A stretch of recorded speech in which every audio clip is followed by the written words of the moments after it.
emikoro yatandika bari kubarahiza nk'ebiragiro by'ekereziya uko bikutwazibwa.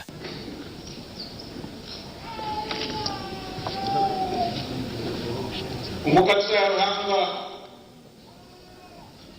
uguwa pasuka ati abukiye bwengaro zeitu ubona muri sasiribi bariya bitatuba.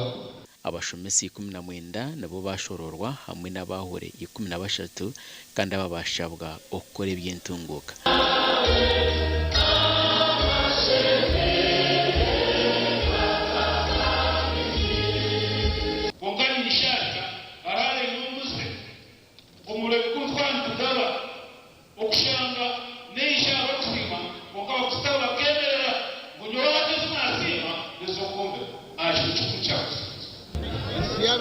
Kwera abantu bashobora kingwe abari kumanya Ruhanga ensejo Bible nezira bonebeye n'umugisha. Biishopu na yayongera yakora empinda hinduka ombureberezi bw'amaramizo. Obirara assistant vikacha abenda parish na arudayo yayemeka vika Kamwenge parish Kamwenge tribe.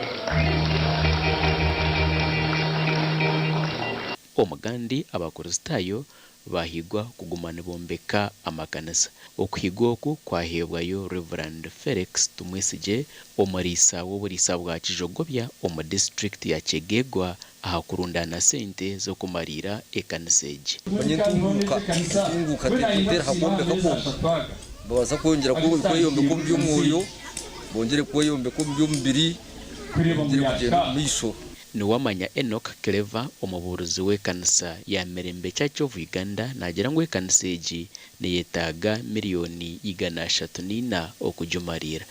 Tumbekere Ruhanga aho kuba nekiroga ngo cyanki tugambira tumbekere Ruhanga nawe nko kwayombekiro witu ninga nko kutiriyo tuza kombeko witu. Reverend Canon Jerome Karebere owahurira yahiga abakristaayo okuhayo ebine kureba ngo amakanisa gayombekwa. Mombeke ejonju Mwina musha mombeke ejonju gishemererwa no kugihimbisizwamo. Mbone kugishemererwa no kugihimbisizwamo.